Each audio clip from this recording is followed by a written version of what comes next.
Hello, hi, ನಾಗಮಣಿ aunty ಸ್ವಾಗತ.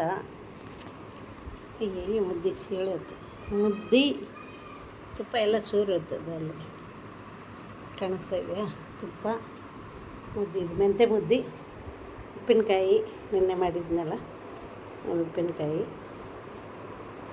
ಇದು chicken ಸಾರು ಗ್ರೇವಿ, ಚಿಕನ್ ಗ್ರೇವಿ, ಇದು ಬಂದು ಹಾಗಲಕಾಯಿ ಪಲ್ಯ.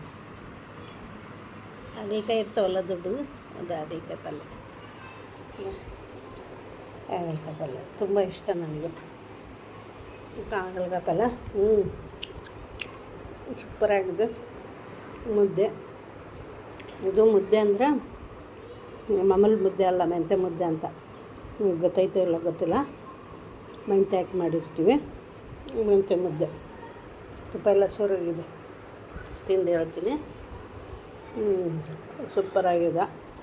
ಇದು ಉಪ್ಪಿನಕಾಯಿ ಗೊಟ್ಟು ಹಾಕಿದ್ನಲ್ಲ 3 ನಿನ್ನೆ ಅದೇ ನೆನ್ಸ್ಕೊಂಡು ತಿನ್ನೋದು ಸೂಪರ್ ಐತಿ. ಬನ್ನಿ ತಿನ್ನೋಣ, ಊಟ ಮಾಡಿ ಬನ್ನಿ ನೀವು. ನಂದು ಊಟ ಇಷ್ಟೊತ್ತಿಗೆ ಬೇಗ ಊಟ ಮಾಡಿಬಿಡ್ತೀನಿ. ಊಟ ಮಾಡೋಣ ಬನ್ನಿ, ನೀವು ತಿನ್ನಿ ನಿಮ್ಮ ಟೈಮಿಗೆ. ನೀವು ಹೆಂಗಿದೆ ಅನ್ನೋದು ಹೇಳಿ, ಲೈಕ್ ಮಾಡಿ, ಸಬ್ಸ್ಕ್ರೈಬ್ ಮಾಡ್ಕೊಳ್ಳಿ, ಆಂಟಿನ ಎಂಕರೇಜ್ ಮಾಡಿ. ಚಿಕನ್ ಸಾರು ಏನು ಮಸಾಲೆ ಇಲ್ದಂಗೆ, ಉಪ್ಪು, ಖಾರ, ಟೊಮೊಟೊ, ಹಸಿಮೆಣ್ಸಿನ್ಕಾಯಿ ಇರೋದು ಇಷ್ಟೇ ಹಾಕಿ, ಖಾರ ಉಪ್ಪು ಹಾಕಿ ಸ್ವಲ್ಪ ನೀರು ಹಾಕಿ ಅದು ಕುದಿಯೋ ಮಟ್ಟ ಬೇಯಿಸ್ಕೊಂಡು ಹಿಂಗೆ ಗ್ರೇವಿ ಮಾಡ್ಕೊಂಡು ಮುದ್ದೆ ಮಾಡ್ಕೊಬೇಕಾಗಿತ್ತಲ್ಲ ಅದಕ್ಕೆ. ಇನ್ನೊಂದು ತಿನ್ನಿ, ಲೈಕ್ ಮಾಡಿ, ಬಾಯ್.